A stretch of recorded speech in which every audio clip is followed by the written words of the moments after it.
I'm John Bowden. We're up to an interview that's very special to me. This is the guy who trained me on my very first night in radio in May of 1983. It was my very first job. It was Major Market. It was K-Lite in Edmonton. And Steve Burgess was the guy.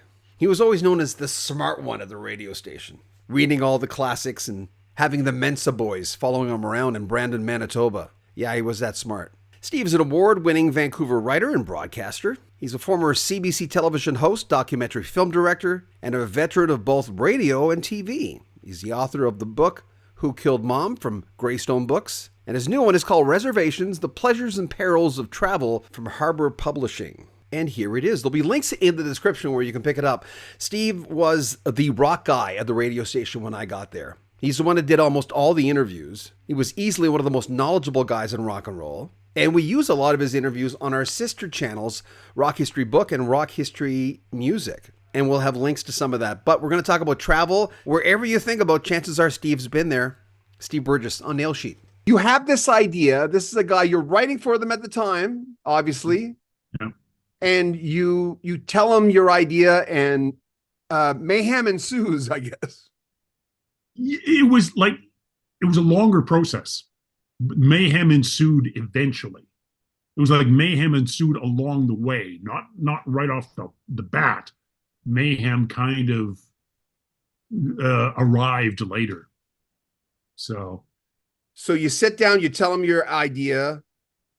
I can tell you that David Beers and I, we have a tradition that we just call noodles. We go for noodles every once in a while, and we were at one of my favorite places, the Conji Noodle House on Broadway near Maine. And I've been wanting to. My first book came out in 2011, and it got great reviews, but it didn't sell. And then I found out what was important in the publishing industry, and guess what? It's not great reviews. So my publisher dropped me, my agent dropped me, and I wandered in the wilderness for a dozen years trying to get another book deal. Yeah. So what was the thing you learned about what I learned is that if your book doesn't sell, it doesn't matter how many good reviews you get. Your box office poison. They want books that sell. I had an agent tell me once, look, agents are looking for the kind of books that Costco moves by the skid load. So the fact that your book got good notices from critics, that's nice. It's better than the alternative. But what publishers want is sales. So, and also agents, what agents want is sales. So my agent, he wouldn't even take my calls anymore, and then it took me in a dozen years to get another book deal. And somewhere along that process, I think it was in 2019, actually, before COVID, I was sitting down with David Beers, who is the founding editor of the Tyee magazine, online magazine that I write for. And I was saying, I really want to write a travel book. I've got so many great travel stories.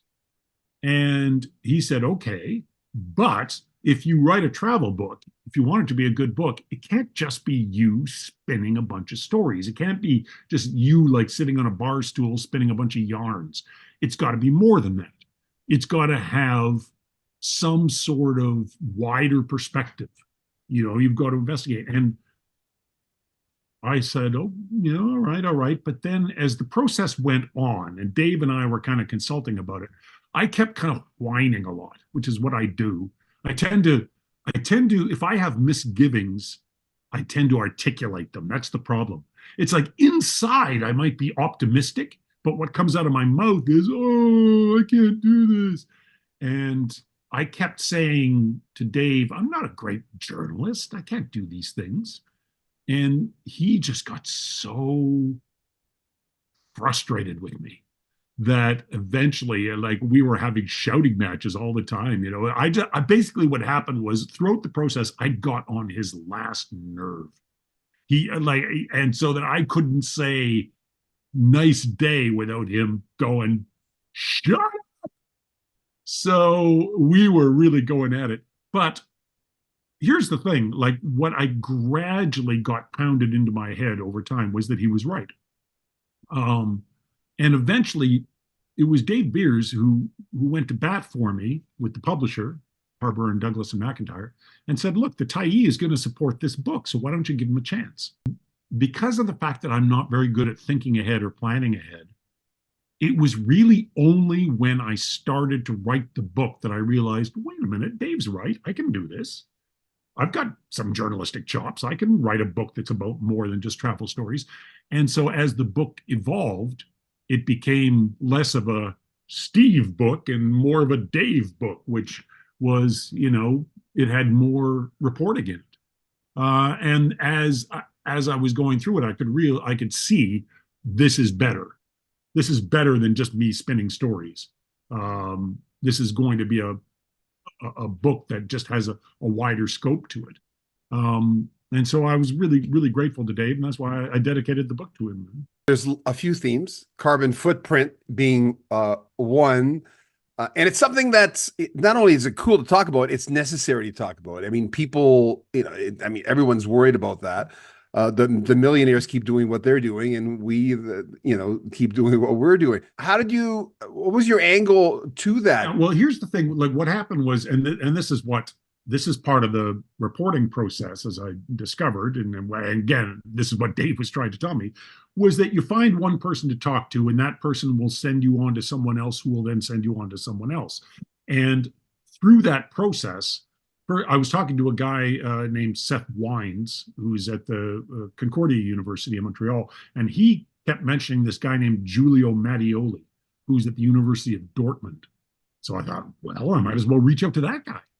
And Giulio Mattioli turned out to be just a fabulous source, a guy who's really rational. He's not a hair on fire kind of guy, but he has his ducks in a row. He's got his facts straight, and he's just saying, look, if we want to prioritize travel emissions, there's a cost to that. He says, as a scientist, it's not my job to tell you that we should stop flying. It's just that you need to recognize that if flying is going to be our priority, then we're going to have to make cuts elsewhere. And the question you ask, where do I come down on it? That's the toughest thing in the book, really, because it's like, here I am in the book saying emissions are a problem. Long distance flights contribute to that problem. So then, what are you going to do about it, Steve Burgess? Apparently not much. And that makes me feel uncomfortable. But the thing is, one of the things that I deal with in the book is the fact that there are, for many climate actions and environmental actions that we might take, there are alternatives. Like, for example, just as a small one, if you go to Starbucks, you can take your own cup, right? But what if, in order to be environmentally responsible, you had to stop going to Starbucks entirely? That's a different thing. And the thing is, that's the way it is with long distance travel, because there isn't an alternative for it. We can do it less often. And eventually, technology will arrive to help us do it better. But in the short term and in the medium term, there isn't really any alternative to it. That's why it's so difficult. You have to, like William Rees, who I quote in the book, and who was one of the first people to use the phrase carbon footprint, he says we need to stop air travel. That's not practical. Yeah, no, it's true. He's a hardcore. The way he sees it is like, William Rees says, I'm not a politician. I'm not here to hold anybody's hand and make them feel better. I'm just giving you the straight facts. And so, just to reference what you were saying, what happened was William Rees said to me in an interview, I want to cut back all air travel, cut it right off. And I followed up with an email and said, look, Bill, you're never going to get military jets out of the sky. You're never going to get government jets out of the sky, and you're never going to get rich people out of the sky. They're going to get their own private jets. And his response was, yeah, so be it. So what he's basically saying is, if you cut off air travel, what you're really saying is you're going to cut off air travel for you and me, not for the rich, not for the military, not for the government. And just think about it. I mean, when you think about all the fuss that is happening right now with just the carbon tax, imagine a government saying, hey, we're going to make flying prohibitively expensive because of we're going to bring in a bunch of taxes that are going to make it so that ordinary people can't fly. It would be political suicide. There's just no way. So what does that leave us though? I mean, I guess what it leaves us in some ways is it means that we have to think more carefully, at least about the trips that we take, and try not to do it, lighthearted without really thinking about it. When did you seriously get the bug where you knew this had to be a priority? When did that start for you? I'll tell you, you would be particularly well positioned to understand this because you and I were in radio together. And you're right, I didn't travel a lot when I was in radio. And why was that? They never wanted you to be off the air for more than 2 weeks at a time, as you remember. The stations I was at, they would say, no, 2 weeks at a time maximum. Mm-hmm. So to me, that was like, who wants to go to Europe? And then turn around and come back. What happened was in 2000, the year 2000, I got to host a CBC television show, a talk show. It ran for 4 seasons over 3 years. And that meant that I was on a TV show for half the year and it didn't make me rich, but I lived pretty cheaply and it gave me an income. And then I had 6 months off. So I could travel. I could do things like buy this jacket. You see this expensive jacket? I bought that in Rome. I can't afford jackets like this anymore. But this gave me a chance to do the travel that I'd wanted to do for years. Traveling is great because I can do what I want. I'm not encumbered by anyone else's competing agenda.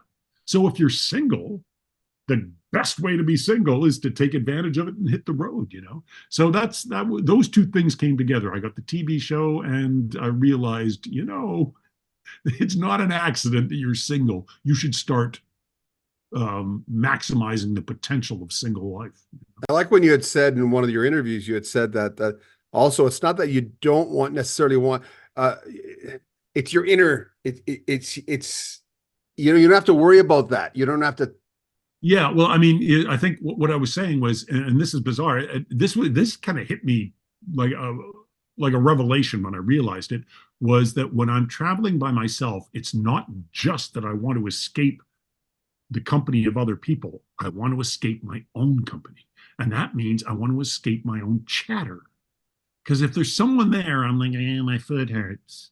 Oh, why are we going here? Oh, it's hot today. And then I get sick of listening to myself. I get sick of listening to myself talk.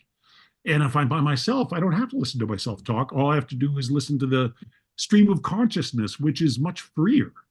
It's just kind of, I can look around and let my mind flow free rather than going blah, blah, blah to somebody. So I'm escaping not just other people's company, I'm escaping my own company too. The greatest road trips I ever took were by myself. When I would drive through California or Utah or Nevada, especially Nevada, I remember going, the peace that I have with this, because I'm always looking for peace because of my overactive brain. I couldn't have gotten that with someone else. I couldn't have been present. Right. That's the way I felt, and still feel, always do. What was the impetus for you to go to Rome in the first place? And where's the magic in Rome for you? That's a great question because my first trip, and it was a trip that I took with people. I talk about that somewhat in the book. And then it was kind of like a lesson, like, okay, don't do this again. But part of it was in Italy. And I loved Italy, like so many other people before and since. And I just thought, well, if you're going to go to Italy, you should go to Rome. So that was in 2002 that I made my first trip to Italy, which was, we just went to Venice and Siena. And I decided, well, next time I'm going to Rome. And I flew straight to Rome. That was in 2003. And the funny thing was, after 3 days, I decided, I hate Rome. I hate Rome. And it was because these things happen. I wasn't that used to intercontinental travel, and I had terrible jet lag, and it was really hot. My hotel room had no air conditioning, so you had to open the windows if you wanted to get some sleep. And I was on a street that had cobblestones, And at 6 a.m., a truck full of empty garbage cans every morning would come down the street over the cobblestones. You couldn't sleep in past 6 a.m. And I was so frazzled. And so It's I a got perfect storm, though. That's a perfect storm. That's right. And but I didn't know. And I remember I got into a shouting match with with a big beefy security guard one because I was just so out of it. There was an event that was happening at the top of the Spanish Steps, but they closed the Spanish Steps for some reason. I said, "You're supposed to get up there." And he was just kind of looking at me. I was like, I was threatening to, I was putting myself in a position to get beat to a pulp, but I was just so frazzled and so jet lagged. But luckily, that first trip to Rome was a week. And by the end of the week, I was starting to go, well, maybe this place isn't so bad. And I came back 2 years later, and immediately on the second visit, it was like some sort of memory that had been buried. As soon as I landed the second visit, I thought, wow, this place is great. I love this place. And the thing about Rome, I love so much, is you've got to get a lot of stuff out of the way first. Like, there's no doubt about it. You're gonna go see the Colosseum. You have to. And you're gonna go see the Pantheon and this and that thing. But get that stuff out of the way and then just start walking and start looking for food and great coffee. It's just a great city to walk in. And once you get to know a place, it becomes, I think it becomes more special. You start having the little spots that you like to go. And when there is so much history in Rome. Like in any 2 square block area of Rome, there's more architectural history than there is in all of Western Canada. It's just amazing. Serendipity, finding things, not going on tour buses. Tell me about how you discovered that. Was that part of it? Was Rome part of it, or did it start before Rome? It started before Rome. My travels, like before we ever met, when I was young, the traveling that I did was I used to hitchhike. And I used to go to San Francisco all the time. And it's sort of a chicken and the egg thing. Which came first? Was it just my particular inclination to do things this way or what? But all I ever did in San Francisco was walk. I would walk, and I was young and I could walk for hours. There were times really when I would spend 12 hours walking. I walked once from central San Francisco over the Golden Gate Bridge down to Sausalito, which is a long walk. I used to do that all the time. So I developed that method of traveling where I would just explore. And I think it has to do, when I think back on it, it has to do with my personality, just because of the fact that I'm stubborn and I don't like to be told to do things.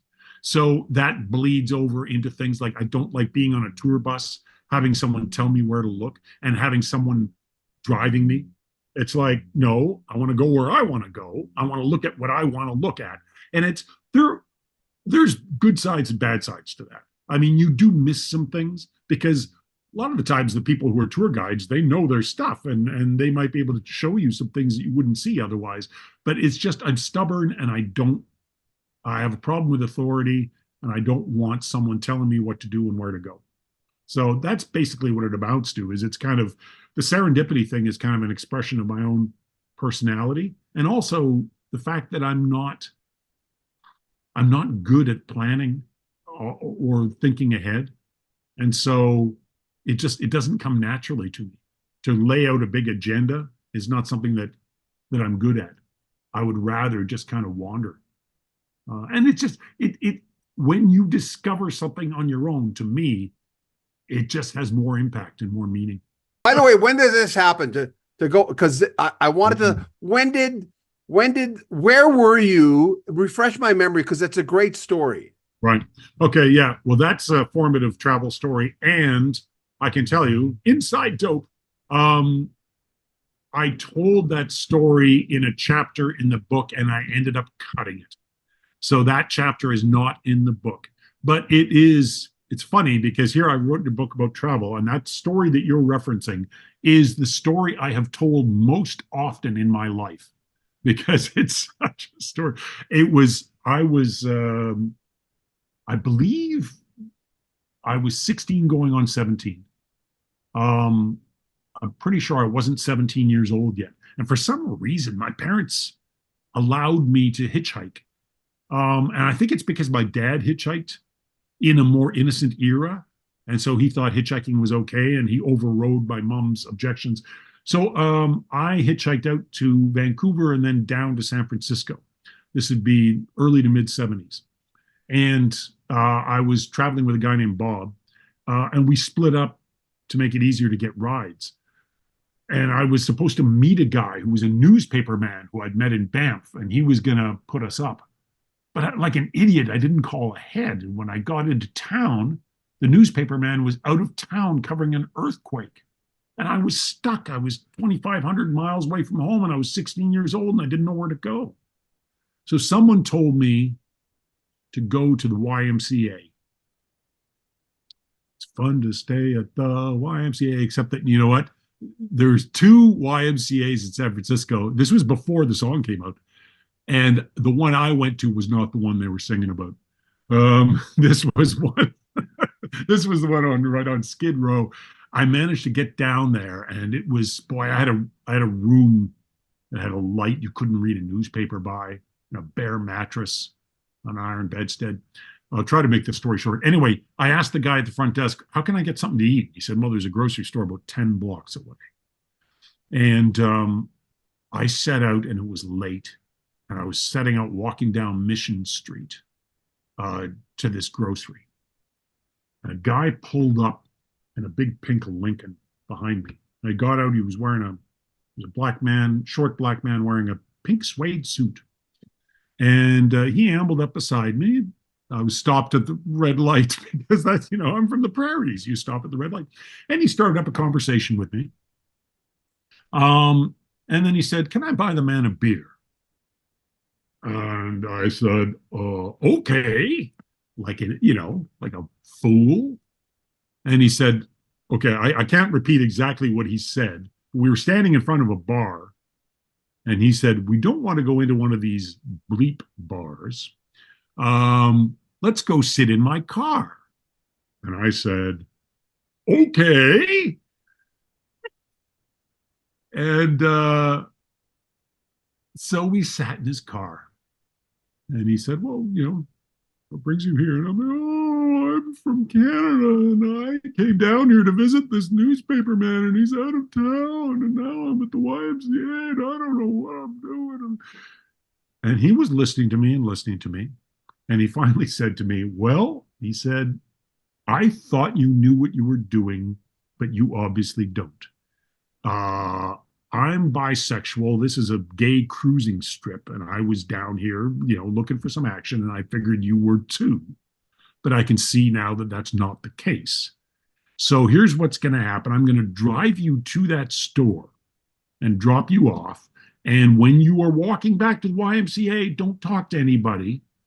Keep your eyes forward. Don't talk to anybody.' And then he said to me, 'You remind me of the Catcher in the Rye. You remind me of the Catcher in the Rye.'" I still get choked up thinking about that. The fact that I met that guy and not someone else. Yeah. He dropped me off at the store and he shook my hand. He said, "Catcher in the Rye, we'll see you later." And then by that time, I knew enough to be afraid.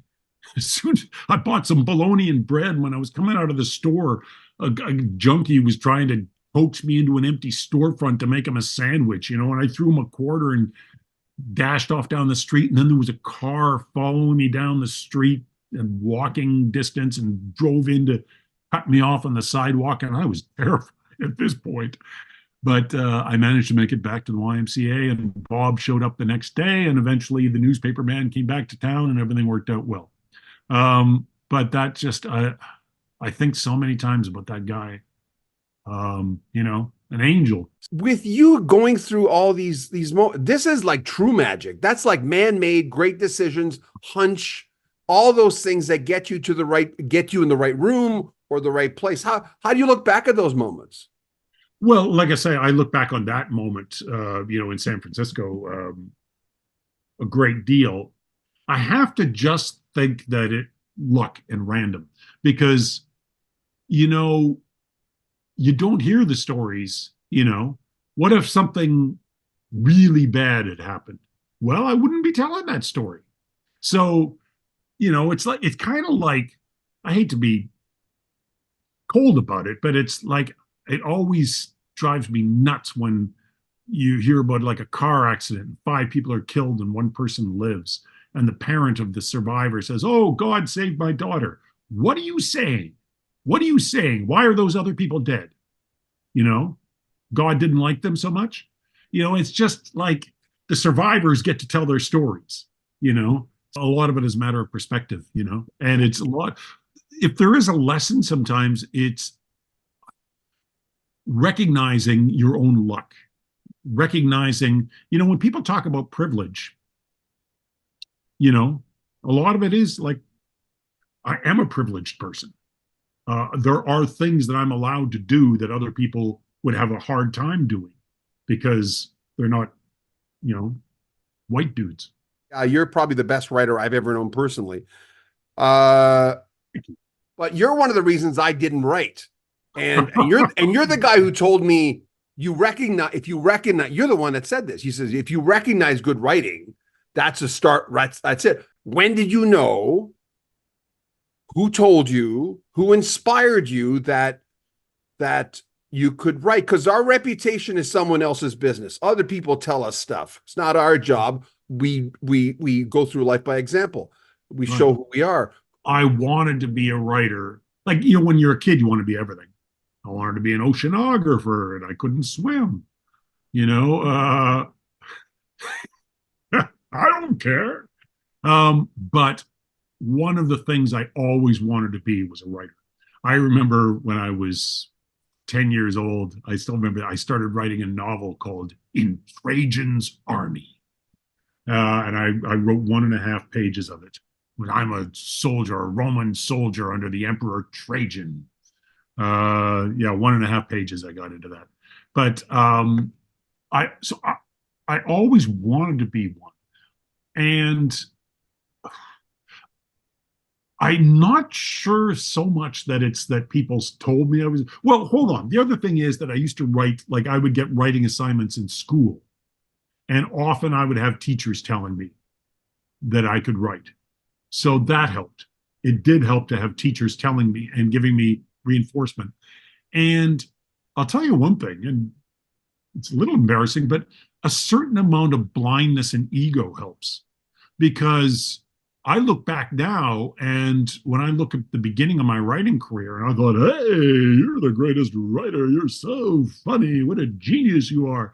And I look back now and I think, why did you think that, Steve? So it's kind of like, they say fake it till you make it, but it's also kind of like believe in yourself until eventually you have a good reason to believe in yourself. You keep pushing. The other thing I will say is this, that I know that I am lucky in the sense that for whatever reason, I am a fast writer. Like the situation you were describing before, I'm a fast writer, sometimes almost too fast, but I can do it quickly. And I know from talking and listening to other writers that there is more than one way to do it. And there are a lot of good writers who really struggle and take a long time, and they're still great writers. So one of the hardest things to do as a writer is to stop comparing yourself to other writers. I look at George R.R. Martin, Game of Thrones writer, and I just think, how does he do what he does? He looks like the kind of guy who would tell you, yeah, I'm writing a fantasy novel. And Sure. Good luck with that, pal. He's brilliant. Yeah, and he's just like he does this incredible world building. And when I read stuff like that, and I used to read other artists, I think, oh my gosh, I can't do that. I can't do that. And so then it's recognizing, yeah, you do what you do. Don't worry about what the other people are doing. That's a hard one because I talk to a lot of writers who are very insecure. And I don't want anybody to look at my writing and say, oh, this guy, you write so fast. A lot of writers don't, and they still turn out very good work. How did you know in the beginning of your career? Like, what did you write about? What you come up with? I mean, what was your criteria? It was a different world back then. Right. That's also interesting because, here I talk about, oh, I always wanted to be a writer and everything.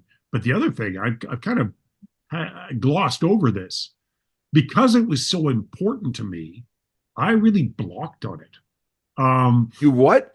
I blocked on it. I did not like. I didn't start becoming a professional writer till I was in my 30s. Uh, in Edmonton, when you and I were both there, my first real professional writing experience was when someone was coming up with a couple of guys got together and formed a production company to create a TV series that was going to be called Sylvan Lake. And they were putting out the word to people to, who wanted to write scripts. That was my first experience with writing. And it was the first time I ever got paid to write, and it was fun, but it also sent me down the wrong path because I'm not a screenwriter. But I thought, oh, this is the path to writing is you do screenwriting or whatever. And so by the time I moved to Vancouver, I'd stopped writing and I was kind of blocked and I didn't know what to do. And I'll tell you, the moment my writing career started, very, very specific. I got excited because the movie Strangers on a Train directed by Alfred Hitchcock, was going to be on The Late Show or some show. And I sat and watched it. And I got to the end and I thought, that is the stupidest ending I have ever seen. What a ridiculous ending. And it was a 5-star movie. And I went, how do you get 5 stars with a stupid ending like that? And I was thinking about that, and I think I was shaving or whatever, and I was thinking, and as I was riffing on it in my mind, a voice said, "You're writing a column here. You're writing about, that's what you're doing. You're composing a column. And that's not screenwriting. That's not the other thing I was trying to do. That's writing a humorous essay." And so I sat down and wrote it.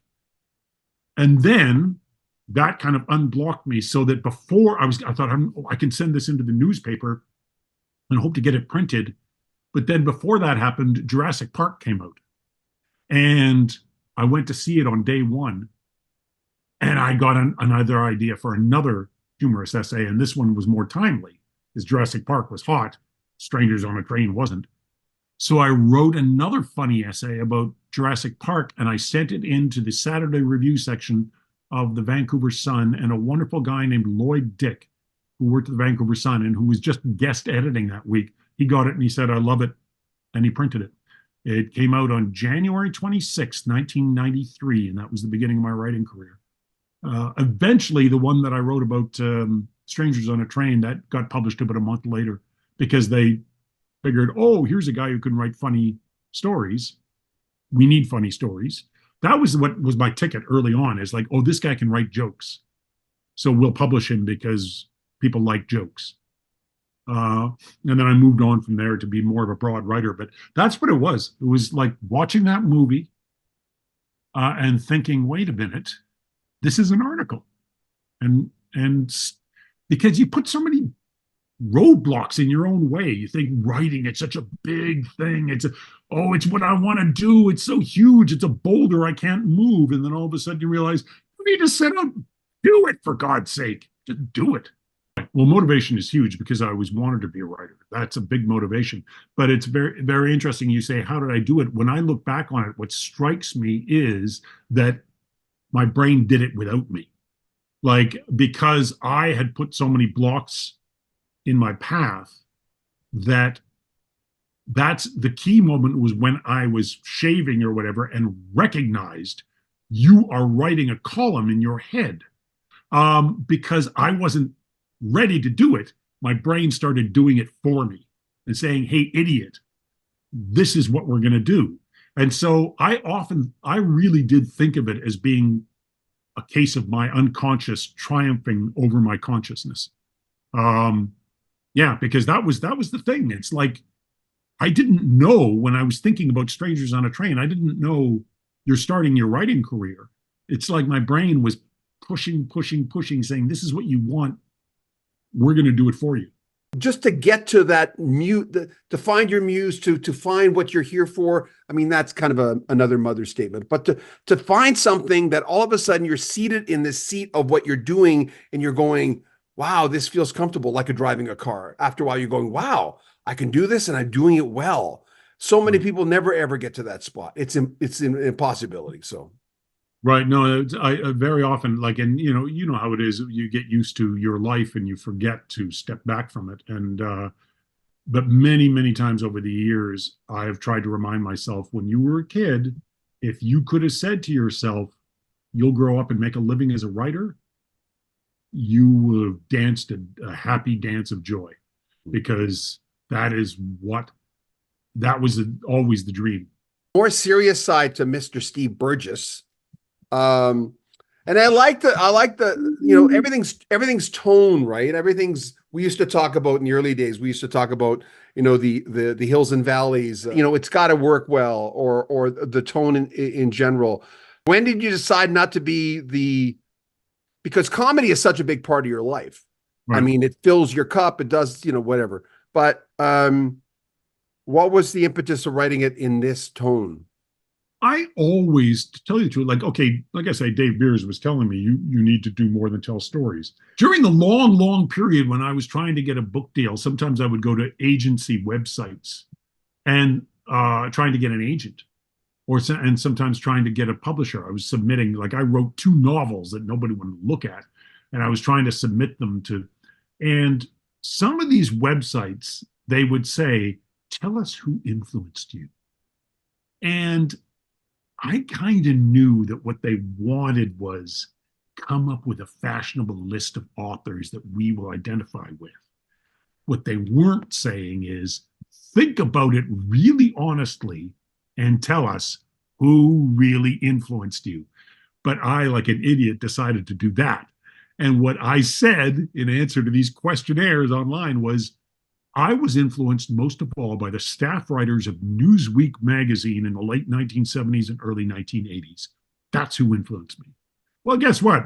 They never answered me. The websites never answered me. Nobody wanted to reach out to the guy who said Newsweek magazine. But here's the thing. I used to read Newsweek cover to cover when I was a kid. My parents subscribed.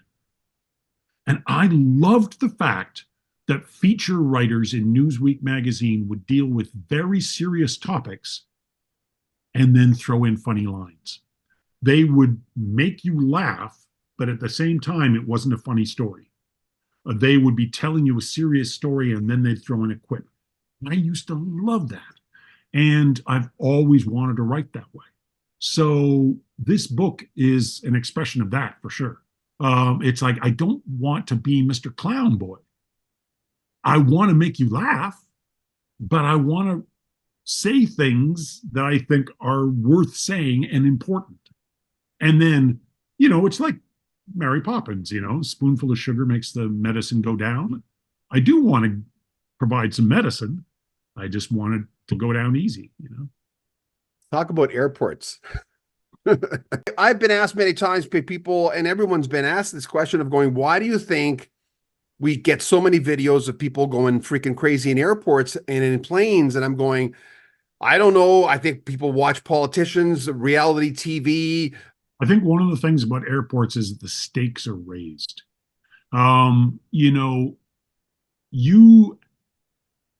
There's no flexibility in an airport. Your plane is taking off when it's taking off. Your boarding time is when your boarding time is. If you're late, that plane isn't going to idle by the curb and wait for you. And you have invested a great deal very often in this trip. Maybe sometimes it's, you have to get to a wedding. You have to get to a business meeting, even if it's just a vacation you've been planning for 5 months. And you need to dance to the airline's tune because there's no give. There's no give. That plane is going when it's going. And in the process of dancing to that tune, you get a little taste of life at a medium security prison. You just have to, you give up a great percentage of your rights in order to board this plane. It's just understandable you're going to get frazzled. Very often the flight's are early in the morning. That's the thing. It's like I can't sleep because I get so nervous about getting up and getting to the airport in time that I can never sleep. So by the time I get there, I'm just absolutely a jangled ball of sleep deprived nerves. And then I'm being forced to do this, that, and the other thing. And then someone's telling me no, no, no. And I'm going, I will now lose my shit. But it's amplified now because more people are traveling. But why is it happening? Why are people losing their cool, do you think? Because you travel more than most people. Why do you think it's happening more now? Well, I mean, just with that anecdote, people self-justify. The first thing people always do is self-justify. I'm in the right, you're in the wrong. I think that is one of the essential human needs. It's like, when did you ever have a breakup where you thought, well, it was my fault? Some people do, but those people are rare. It's always that blank screwed me over, and it doesn't matter if the other person let you down as gently as possible. They are always the villain. The person who broke your heart is a villain. And people at the airport, they're always in the right, and you forget that you have to forget that the people you're talking to are just employees. They're not the ones who made your life difficult, and usually you're the one who made your life difficult. But the other aspect of the stress is just that there are so many more people traveling now. The numbers are so huge that I think it amps up the stress a great deal. You talked about Bangkok being maybe not the first choice for people. It's very busy, but the fact that the food can be just like nothing else. Tell me about Bangkok. Bangkok is not for everyone. Bangkok is a tricky one because it is absolutely a candidate for my favorite city in the world, and yet I have to be careful because if I just say to people, "Go to Bangkok," they might come back and sue me, because Bangkok is in its way stressful. It is, taken as a whole, it's not pretty. It has a lot of beautiful things in it, but the city itself is gritty, it's concrete, it's urban, there's choking exhaust, these old buses belching out fumes, and often because of all that wonderful food that's on the street, very often you'll walk by piles of refuse or everything, or a place where a street kitchen was. And there are times when I just walk on the street in Bangkok, my gag reflexes almost kicked in. We're just like, whoa. And yet Bangkok is it's this amazing place where you're thinking, how does this work? But it works. It's just controlled chaos. I was sitting once in a coffee shop and looking up, and I saw a transformer explode but half block away, and then the lights went off in the cafe. It's like, yeah, it's Bangkok, all right. And I was sitting there watching the transformer burn. But Bangkok has got incredible food. It's safe. You can eat on the street and you will be okay. I always say Bangkok is a place where you can go somewhere, see somebody cooking something and you don't recognize it. And the best thing to do is say, I'll take one, because it's probably going to be really good. They have the river boats that go down the river as part of their transit system, the Chao Phraya River. You take these river boats, you go down the river. They have a great SkyTrain system. They have a great subway system. That's one of the things that makes Bangkok really functional, is that great transit. And then they have the tuk-tuks. If you're a bold person, you get on the tuk-tuk, and they're so colorful. The other thing about Thailand is the people, they really, you hate to generalize, but honest to goodness, the people there are kind, they're wonderful. I have walked all over Bangkok like I used to walk all over San Francisco, never felt in any danger. I walked down the railroad tracks once to a shanty town, and everybody there seemed happy to see me. People are kind, they're gentle in the main, and the food is fabulous, and it's cheap, and it's just It's just such a vibe. It's like an expression to me of what a city can be. On the other hand, the thing is, nothing is safe. You find a spot in Bangkok that you love, and then you come back 2 years later, it's gone, and there's some ugly condo there because somebody greased someone else's palms, and the bulldozers came in. You know, it's there's no real plan to Bangkok, and so Bangkok is great because of the people. It's like from the grassroots up. It's not from the top down. Up top, you've got, I think, a lot of corruption, a lot of development money. So Bangkok is always struggling to maintain its greatness against the powers that be, you know. If you had to live someplace, where'd you live? Probably been asked this a few times. Someplace else. I've thought about it. I can't say Vancouver. I have to say somewhere else. You have to say someplace outside of Vancouver.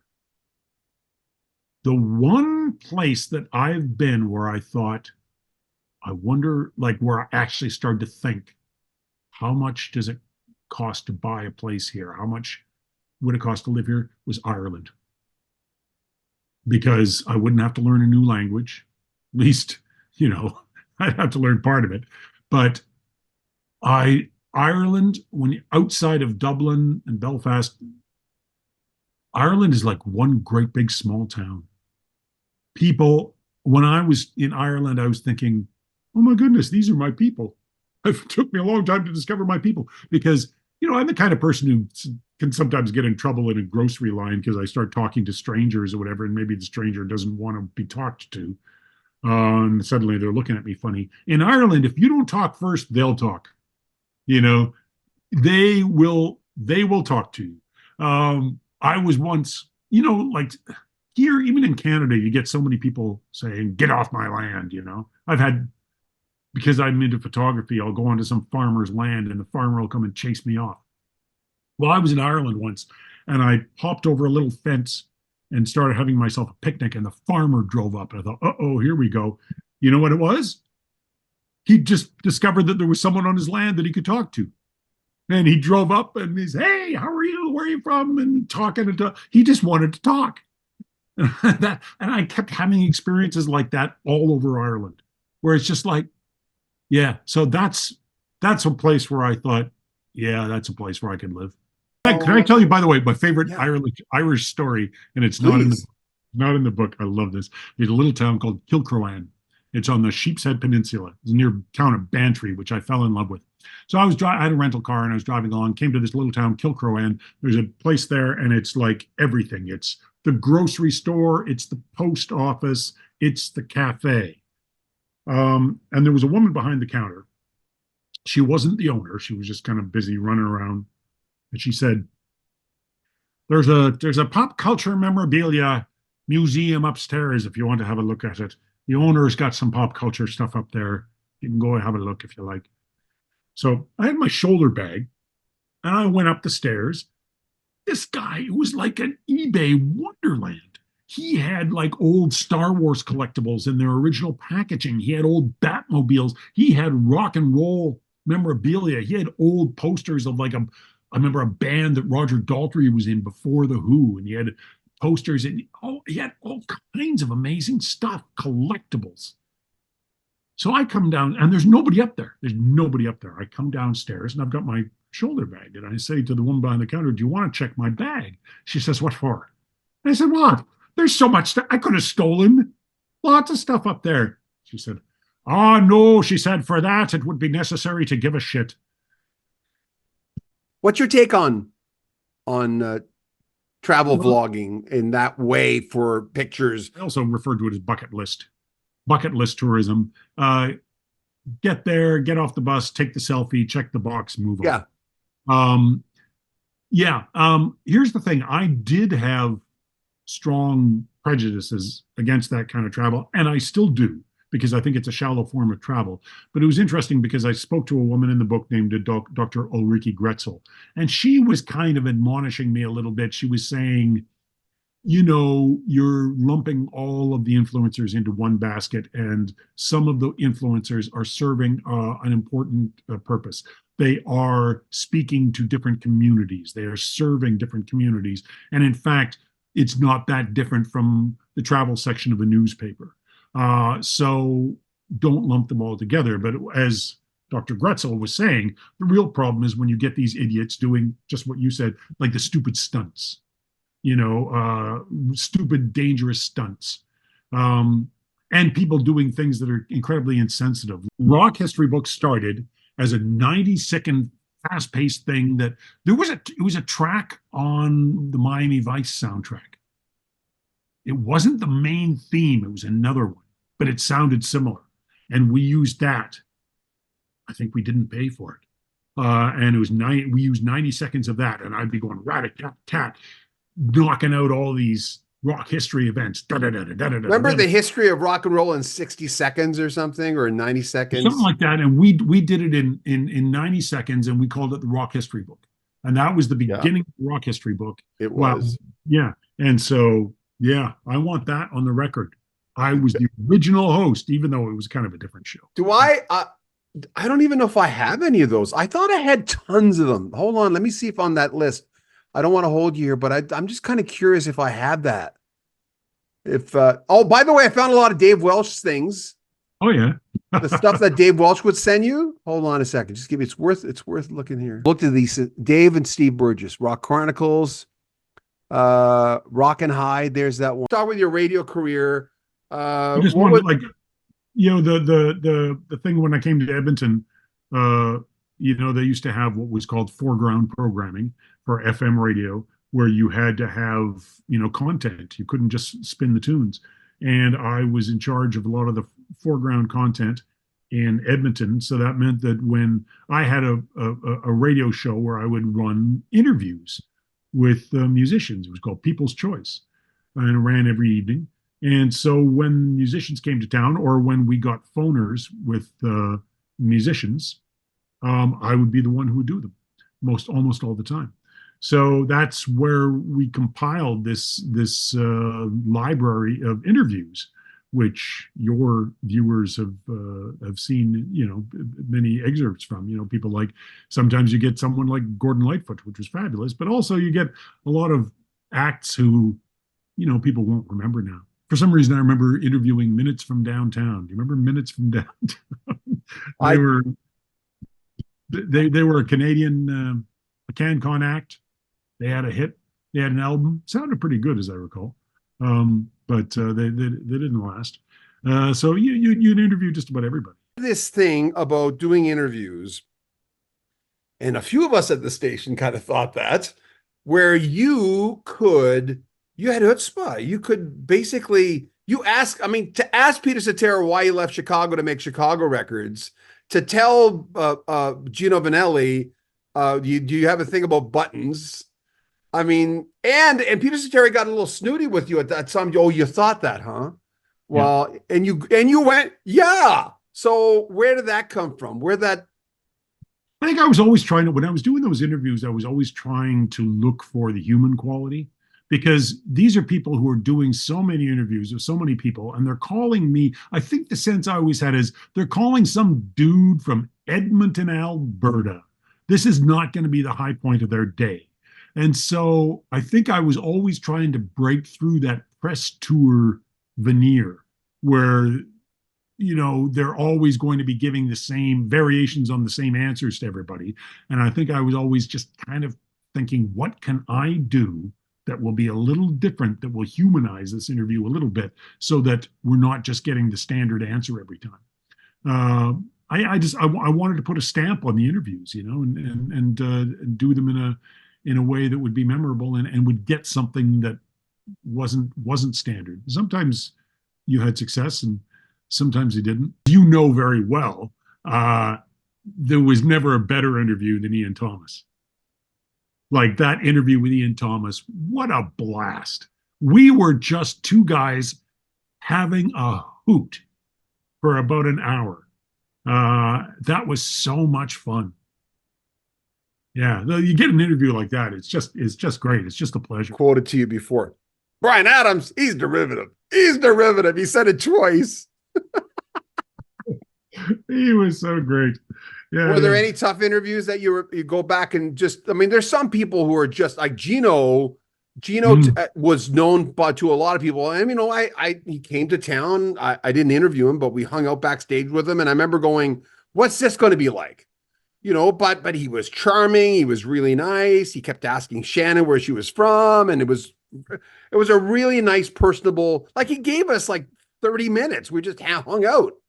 I mean, the interview with Gino was sort of difficult and fun at the same time because it was like, at least when he was talking to me, he's just like, this is a guy who seems so matter of fact.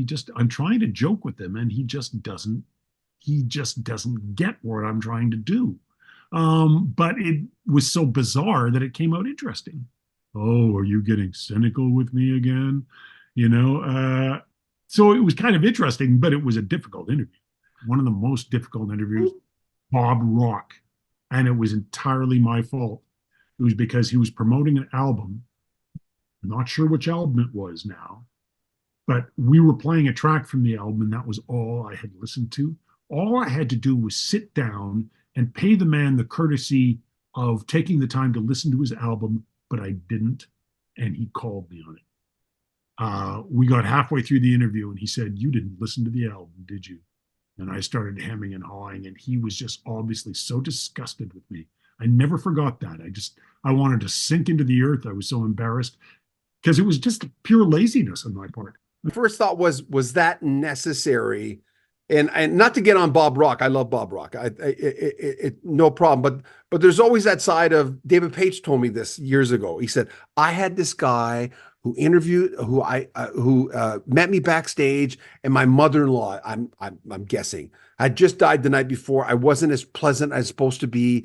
So the guy to this day says I was a big jerk. And he said I was just having a bad night. But anyway, there's always a part of me of going, well, there's a deal here. There's a deal. You're not my buddy. I'm not your buddy. You're selling something, and I'm getting an interview. Everybody's happy, but that's the game. Right. So, yeah, well, I mean, what I understand, like when I'm on a television show and the host is on the show every day and interviewing a different person every day, I don't expect them to read my book. You know, they're just they're getting a press kit that has questions in it. I know the game.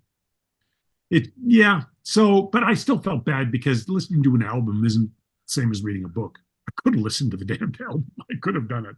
So, what was your interpretation, do you think, about the vibe, the culture between the 60s and 70s? well, I felt that way. Like when I was young, I thought that I'd been born 5 or 6 years too late because I wanted to be like the age to go to Woodstock. But when I look back, that Woodstock thing was carrying on. Like I was hitchhiking with crowds of other kids in the early to mid 1970s. That's still a 60s vibe, right? That was still, I was, that counterculture thing survived to the mid 70s. And that's what I was buying into when I was hitchhiking. That was important to me. Like, why did I want to travel? It's like, I want to be one of those hippies on the road. And here's the thing. I'm sorry to my poor deceased parents, but when I was young, I wanted to do drugs. I did. It's like my heroes wanted to do drugs. I wanted to do drugs. I was just waiting for the time when I could do drugs. And I did LSD when I was in grade 8. Yeah, very memorable experience. But the upside, I'm not. Believe me, I'm not recommending it. But I got it out of my system early too. I did LSD for the final time when I was 17. And do you know why I did it that time? I was drunk and someone gave me a Pop-Tart and they'd stuck a hit of acid into it. I gobbled this Pop-Tart and they said, you just did acid now. You're kidding me. And then half an hour later, they weren't kidding me. I tell you, this is neither here nor there, but I'll tell you one thing. It shows you the power of LSD because I was drunk as a skunk and they fed me that LSD and the Pop-Tart. And about half an hour later, honestly, it was like some great force reached out, plucked me by the scruff of the neck and lifted me right out, and the drunkenness just fell away. and I was stone cold sober in terms of alcohol, but stoned on LSD. It was just like the LSD just said, get that weak shit out of here and push the alcohol aside. It was really quite something. Yeah. In this, as far as 60s acts, who you think defined music the most? I got onto Zeppelin as a way of declaring independence from my brother. My brother was 3 years older than me. He controlled my musical tastes. And one day I just said, to hell with this. And we had the Record Club of Canada book, and I just pointed at this record with a bunch of guys in flight suits standing in front of a Zeppelin. I said, I'm going to order this. And it was that Led Zeppelin 2. And I loved it. And my brother hated it. And it was like, great, that's what I want. Something that's mine and not his. And then I was a Zeppelin fan. And then I hated Stairway to Heaven so much that I traded in all my Zeppelin albums. But since then, I have sort of come crawling back. And I really appreciate Led Zeppelin more than I used to.